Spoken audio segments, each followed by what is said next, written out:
He saved a screaming woman from a swarm of bees, only to discover she was a millionaire heiress escaping her own wedding. "I'm going to die. I swear if they sting me in the eyes, bury me with sunglasses." "Lady, stop moving. You're just making them angrier." What part of swarming bees do you not understand?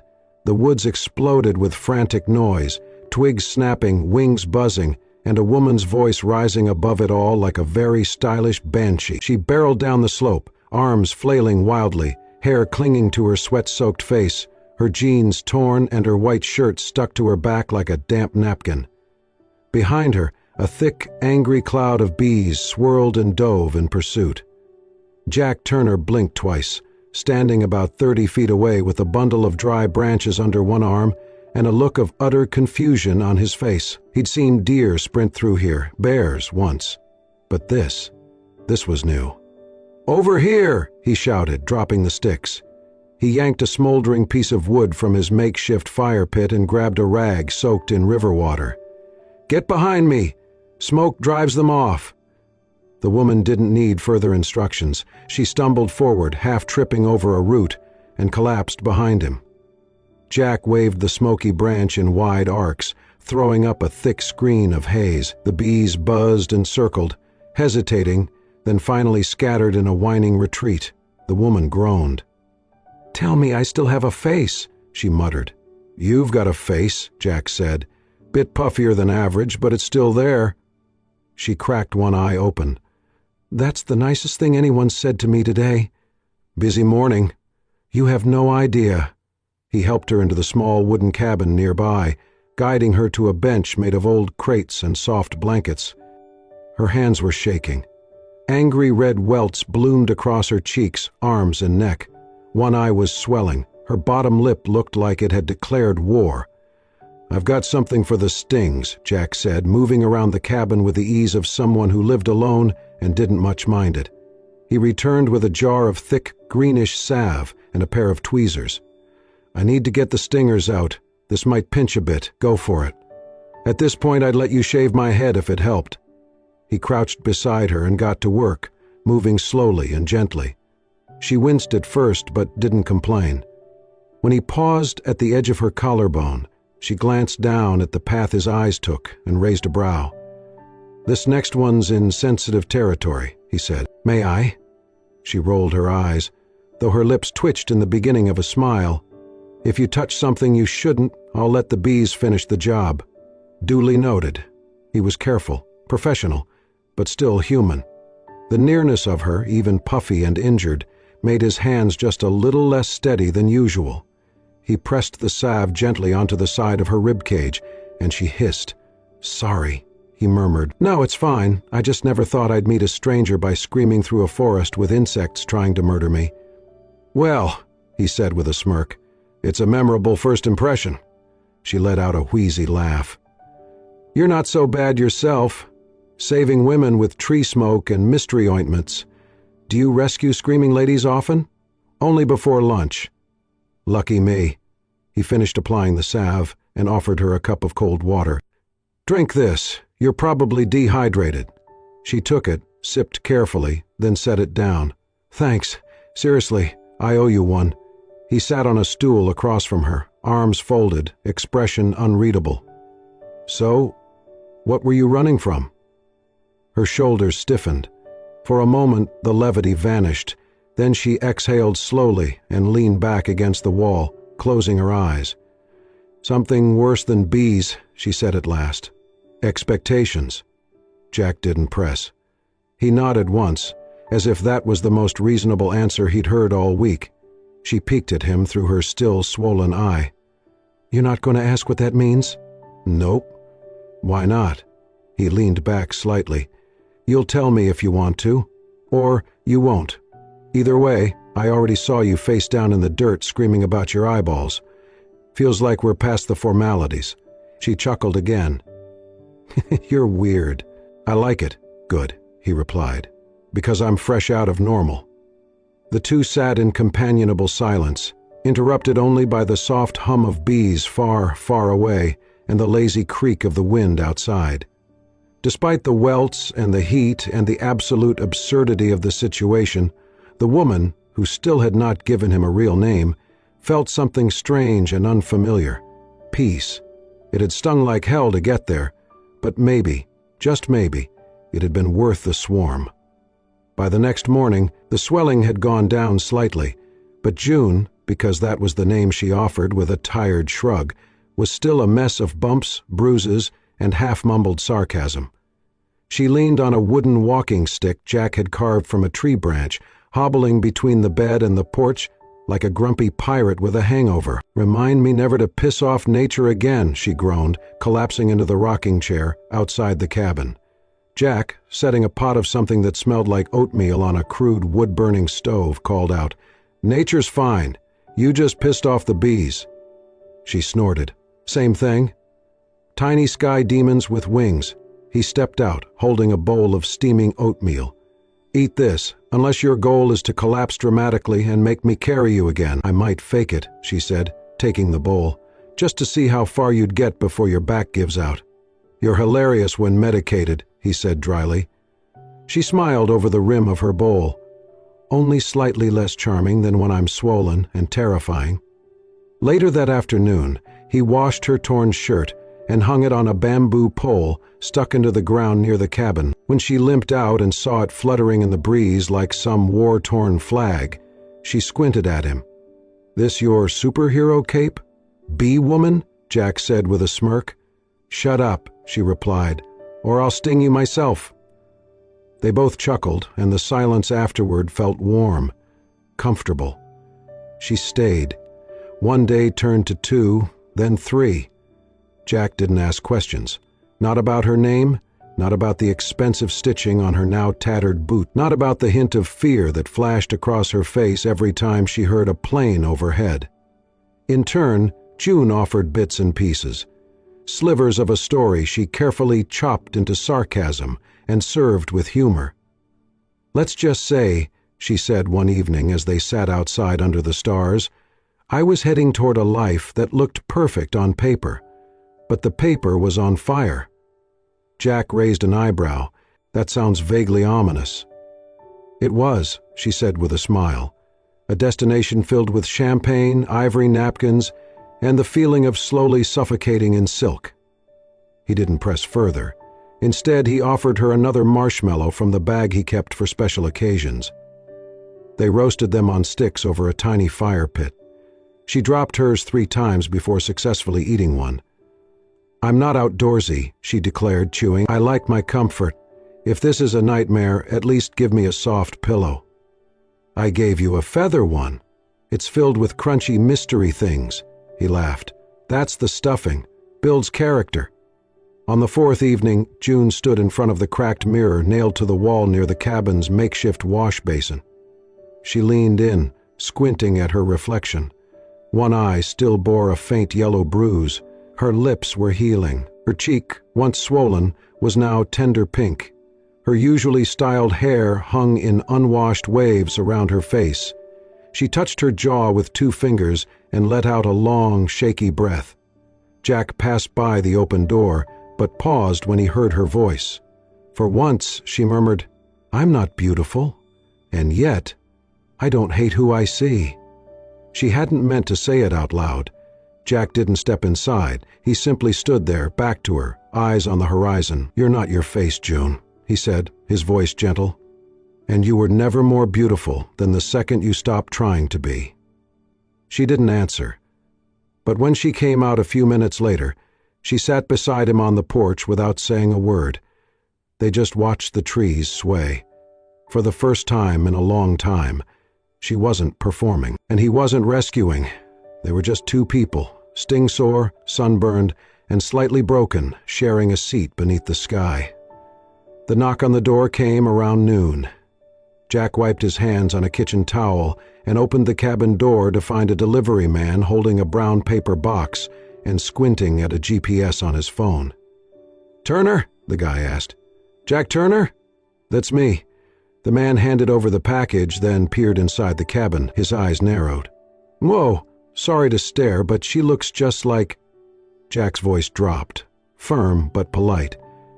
She's recovering. That's all you need to know." The man shrugged. "Hey, none of my business. Just, she really looks like that heiress. You know, the runaway bride? Annabelle Kensington? She was all over the news last week." Jack stiffened slightly but nodded. "Thanks, drive safe." The truck rolled off. Inside, June, no, not really June, stood by the sink, drying a tin cup. Her eyes were focused, but her hands were shaking. She had heard every word. Jack stepped inside, closed the door gently behind him, and leaned against the frame. "You gonna tell me before CNN does?" She froze. Silence hung between them, thick and uncertain.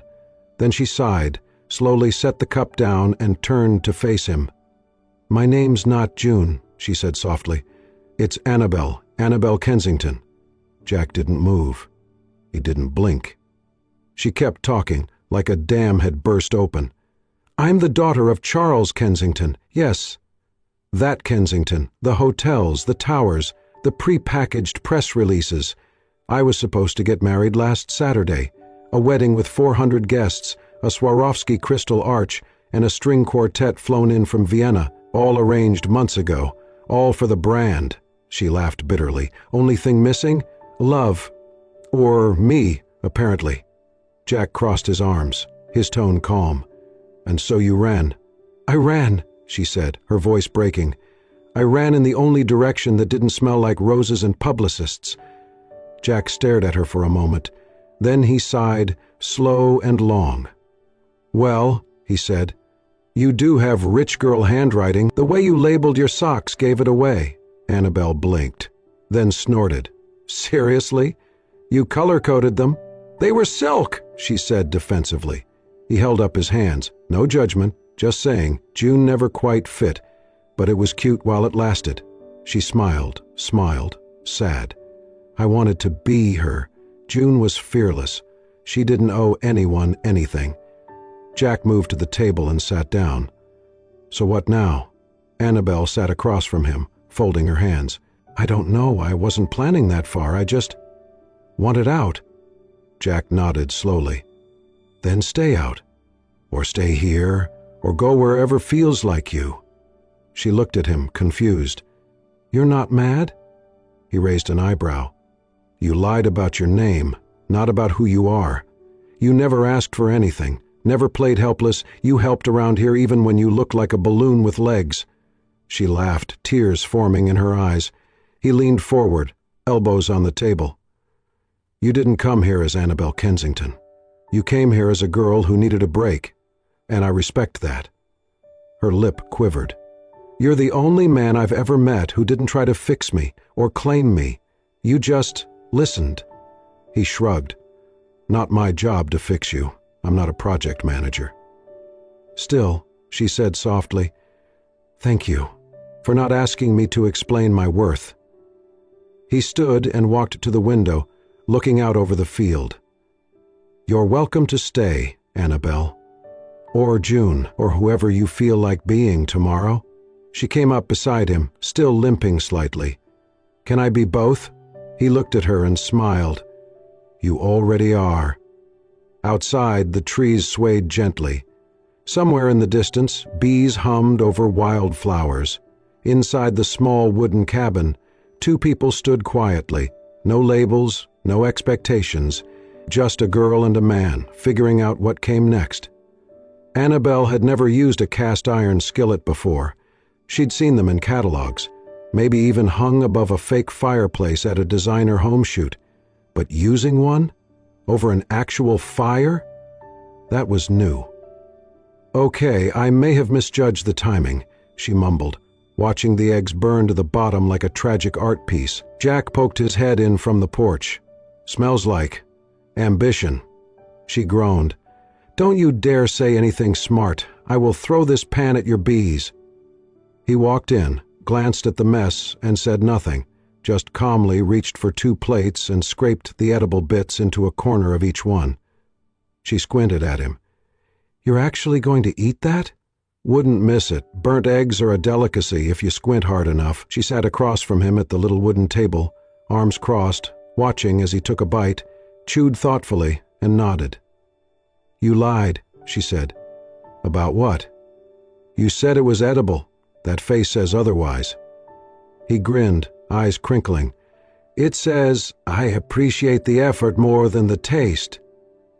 The next day they painted the front porch together. Jack handed her a brush, already soaked in faded green. "It's not the trendiest color, but it keeps the bees from nesting in the cracks." Annabelle dipped hers with a mock curtsy. A practical princess, finally. By late afternoon they were sunburned and splattered, and the porch looked decently uneven. "I call this section abstract resilience," she said, gesturing to her wobbly strokes. He pointed to the part where he'd accidentally leaned into wet paint. "This is my contribution. Man versus plank." Then came the honey incident. Annabelle, overly confident in her ability to reorganize Jack's shelves, had accidentally knocked over a large jar of wild honey. It hit the floor, shattered, and unleashed a sticky river that promptly attracted two very curious scout bees. "Jack," she called, backing away slowly, "I might have, created a situation." He turned just in time to see her bolt past the door, 3 bees on her trail, arms flailing exactly like the day they met. He sprinted after her, laughing. "We've come full circle, huh? I swear if they sting my butt again, I'm moving to Antarctica." He grabbed a towel and waved it over her, guiding her into the cabin, where he shut the door behind them, both of them panting and cracking up. "No more honey handling," he said, between gasps. "No more trusting me with gravity." Later, when the chaos had settled and the sun was dipping low, they sat on the porch again. The air smelled of pine and ash, their arms lightly touching, the silence comfortably full. Sometimes her fingers lingered near his, sometimes their eyes met and stayed. One night, their faces drifted closer without planning it. Her breath hitched. His hand moved gently to her cheek. She closed her eyes. The moment hovered, tender, electric, and just before their lips met. A branch cracked loudly in the woods. They jolted apart like teenagers caught under the bleachers. Annabelle pressed a hand to her chest. "Oh, God, I think I just had a heart attack." Jack, equally flustered, rubbed the back of his neck. "That was, close." They laughed, too loud and too fast, each looking in opposite directions. That night, as they sat by the fire in silence, the stars spilled across the sky like a secret only they were allowed to hear. Annabelle leaned her head back and closed her eyes. "If this is a life without luxury," she whispered, "why does it feel more full than anything I've ever known?" Jack didn't answer right away. He just reached over, took her hand, and held it without a word.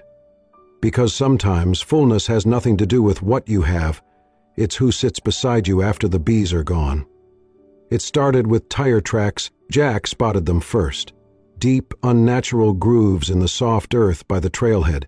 They cut through the dirt like the heavy wheels of something built for cities, not forest.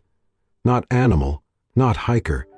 These were black SUV kind of tracks. Government black. Or worse, money black. He crouched beside them, fingers brushing the edge of one groove. Fresh. Heavy. Wrong. Annabelle had just finished hanging laundry behind the cab, her hand stilled mid-clothespin when she saw the look on his face. "Company?" she asked, heart hitching just a little. Jack stood slowly, jaw tightening. He didn't answer. They both knew. An hour later, the woods didn't chirp, they growled. Engines, low and deliberate, wound through the trees like a warning.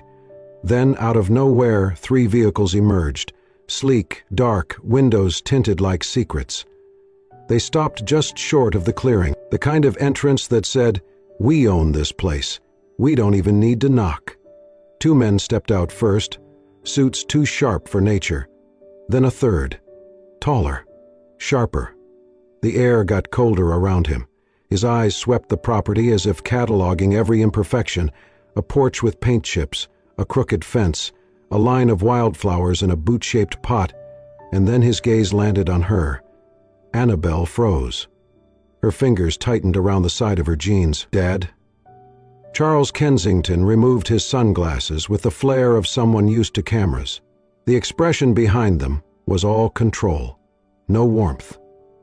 "There you are," he said, voice smooth, eyes steel. "Having fun playing pioneer girl?" Behind him, 3 more figures emerged, lawyers with briefcases and that polite, practiced look of people who had ruined lives over lattes. Jack stepped forward from the porch, calm, collected, a man made of bark and beeswax. "Afternoon," he said with an edge of friendly steel. Charles barely flicked his gaze toward him. "You must be the—" "Woodsman." Jack offered a hand. "Jack Turner, farmer, bee eviction specialist, professional eggs and pan burner." Charles didn't take the hand, just turned his back on Jack and looked at his daughter. "You've made your little point, Annabelle. The rebellion's over. It's time to come home." Annabelle's voice was quiet but clear. "I'm not going back." "This?" Charles gestured at the cabin with disdain. "This is your plan? A shed with plumbing?" Jack smiled faintly. "No plumbing, actually. Rain barrels around back. Gravity-fed." "You don't get to joke," Charles snapped, turning back to Jack. "You've been harboring my daughter under false pretenses. This borders on abduction." "She ran," Jack said evenly. "I just didn't slam the door." Annabelle stepped forward. "He didn't force me, you did." The lead lawyer adjusted his glasses. "If Miss Kensington is not returned willingly, Mr. Turner could be charged with obstruction, unlawful detainment, and civil interference with a private contract." Jack blinked. "Did you just call her a contract?"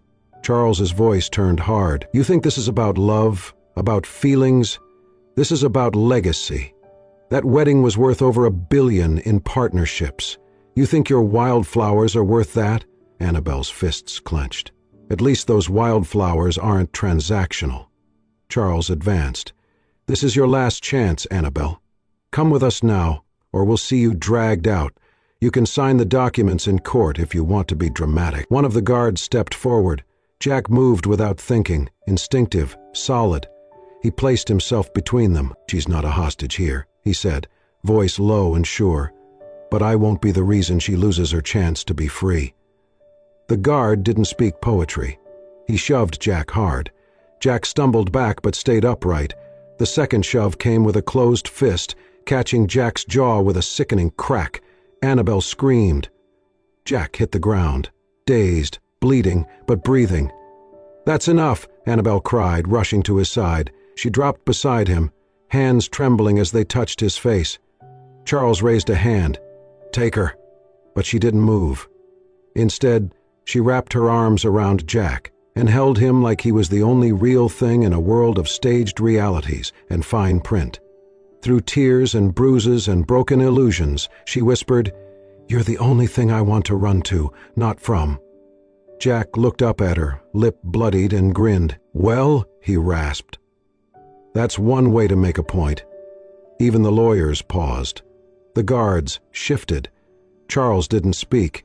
His silence was louder than any threat he could have given. Annabelle stood, shaking but rooted.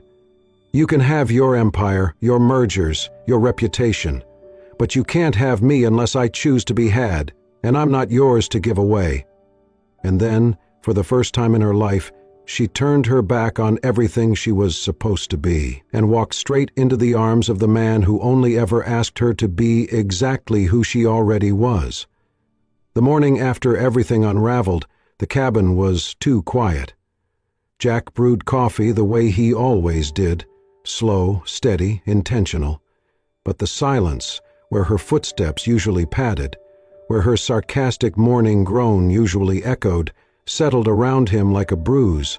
Annabelle sat on the porch, wrapped in the oversized flannel she had stolen from his closet.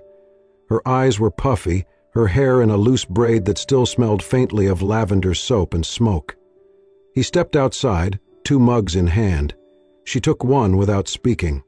The silence between them was no longer warm, it was final.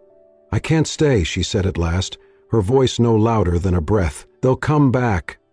With cameras next time. With court orders. With chaos. And it'll be your land, your life. That gets burned down." Jack stared at the trees. "I don't care." "I do," she said.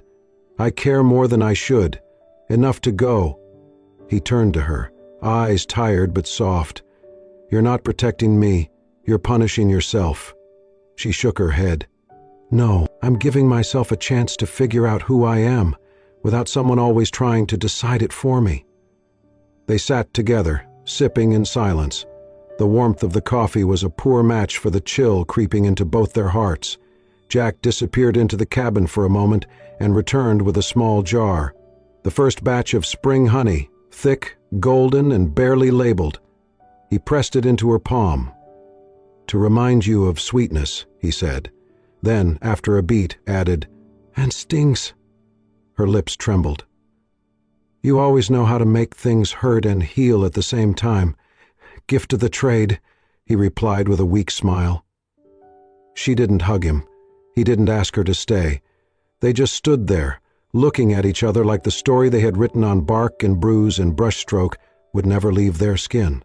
Then she turned, and the sound of her boots on the gravel was the loudest thing he had ever heard. 3 days later, Jack turned on the small battery-powered radio he only used when tornadoes or fire warnings were expected. This time, the storm was emotional.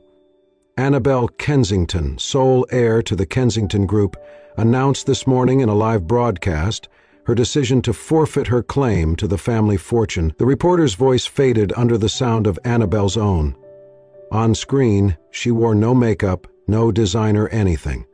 Just that same flannel shirt she'd refused to return.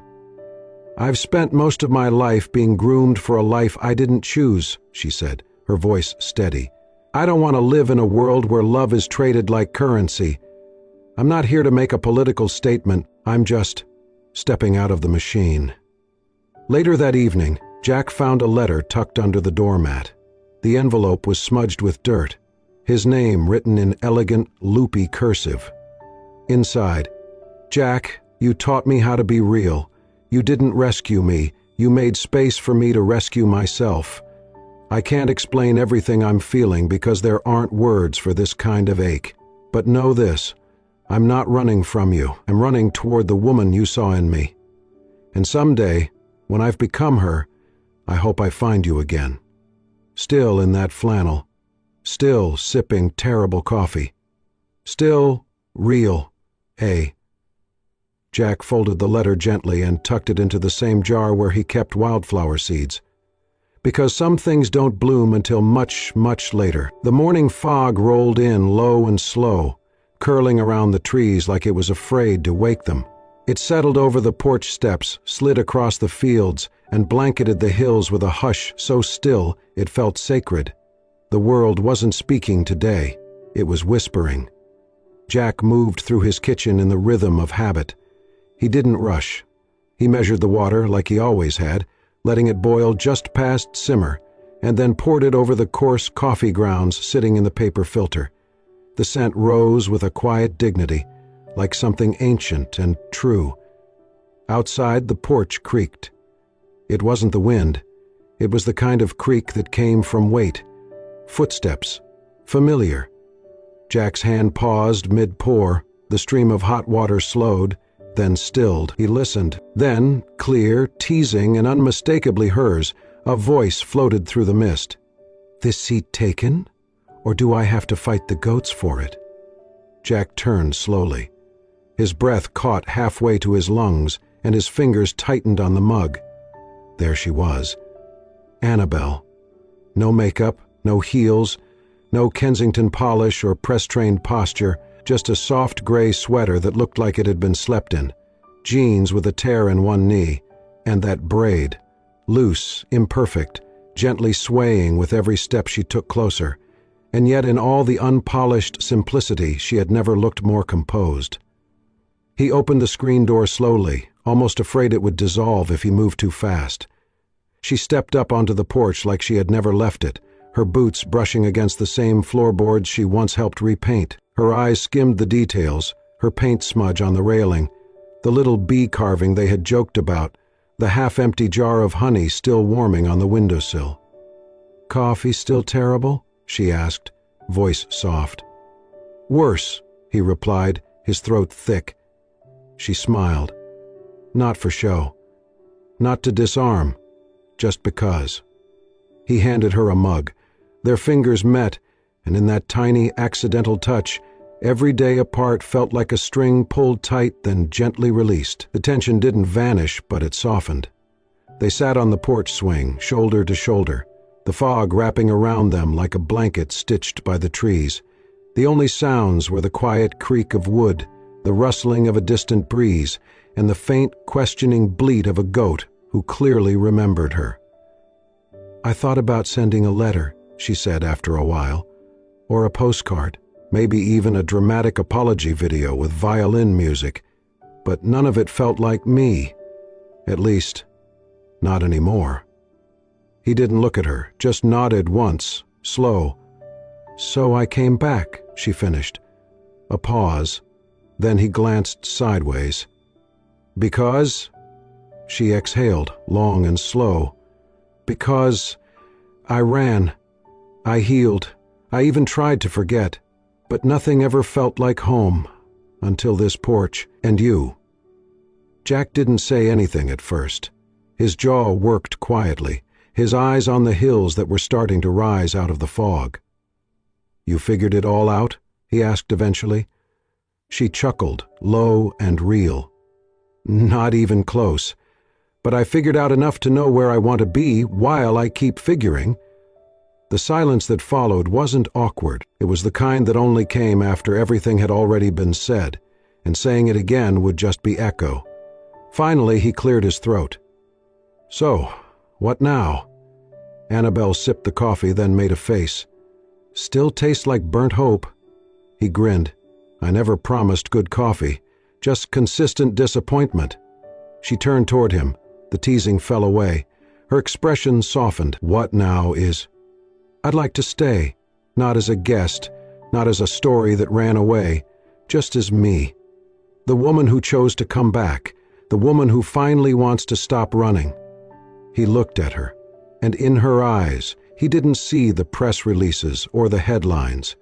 He didn't see the scandal or the escape. He saw June, he saw Annabelle, he saw a girl who had once screamed about bees, and a woman who now wanted to plant lavender where she used to hide. He smiled, just a little. "The chair's still warm. You never really left." She let out a breath she hadn't known she was holding and rested her head on his shoulder. The fog was lifting now, unraveling at the edges, and with it, so was the weight of everything they'd left unsaid. The world wasn't whispering anymore, it was waiting. 1 year later, the cabin wasn't just a cabin anymore. The porch had been expanded. There were flower boxes beneath the windows, brimming with wild daisies and sage. The once crooked path had been lined with stones, each painted by visitors who came and went with more than just luggage. They brought stories, scars, and the slow, aching hope for something gentle. Above the front gate, a hand-carved wooden sign read, "The Hive You Choose," a place for the lost to land. It was a retreat now, a quiet sanctuary nestled among the hills, where people came to breathe, to unplug, to remember how to laugh again. They planted herbs, they learned to bake bread over fire. They helped care for the bees, and in the process, realized they were less afraid of stings than they were of never being seen. Annabelle ran workshops on writing for healing, using her own journey as an anchor. Her memoir, The Heiress Who Ran Into Herself, had gone viral, not because it was juicy, but because it was honest. Jack, meanwhile, hosted Sweet Love, Slow Living tours, where he taught city dwellers how to spot ripe fruit, listen for rain, and, his most controversial advice, how to live a full day without checking your phone. They'd even been on a podcast together. Jack had said all of 3 sentences, Annabelle had filled the rest, proudly declaring him the only man who could make honey feel philosophical. But at night, after the last campers zipped their tent, after the goats had been herded into the barn, and after the sky stretched wide with stars, the place returned to just being a home. On one such night, with the moon low and the crickets singing back up, Annabelle curled up in Jack's lap on the porch swing, their legs tangled under a wool blanket. She wore one of his shirts and smelled faintly of lavender and wood smoke. He nuzzled his chin into her hair. "You tired?" "Not really," she whispered. "Just happy, which is terrifying." Jack laughed softly. "That's the most Annabelle answer I've ever heard." She poked his side gently. "Want to hear a line I almost put in the book but thought was too cheesy?" "Absolutely." She pulled back just enough to look him in the eye. "Bees sting.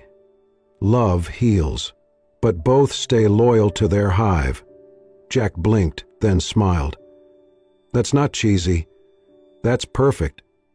"Well," she said, leaning in close, "let me give you something sweeter." Their kiss was soft, familiar, like the last page of a story you never want to end. From inside the cabin, a light flickered on. "Mom?" came a sleepy voice. Jack stood slowly, lifting Annabelle with him as if it were the most natural thing in the world. She brushed the hair from her face and turned toward the door. "Coming, sweetheart?" Their daughter, 6 years old, wide-eyed, brave in all the ways her mothers before her never got to be, had nightmares sometimes, and each time Annabelle went to her with honey on a spoon and a whisper that said, "Even brave girls get scared." Later, when the little girl had drifted back to sleep, they walked hand in hand through the rows of lavender. The sky was turning orange at the edges, morning was coming. But so was everything else. New arrivals, new stories, new reminders that love didn't come from running or staying, it came from choosing. Again and again. At the far end of the field, Jack stopped, pulled Annabelle close, and kissed her forehead. She smiled. "We're a strange little hive," she said. "And yet," he whispered, "I'd never want to belong anywhere else." And together, with their child between them and the horizon ahead, they walked slowly toward the warmth of home. Thank you for joining us on this soul-stirring journey, a story that began with a swarm of bees and led to something far sweeter. A love that healed, a home that chose you back, and a woman who finally became herself. If this story made you smile, shed a tear, or simply believe in second chances, don't forget to like, comment, and most importantly, subscribe to Soulst. We bring you real emotion, cinematic storytelling, and the kind of endings that stay with your heart long after the screen fades to black. Hit that subscribe button and join our growing family of story lovers who believe that even the messiest moments can lead to the most beautiful beginnings.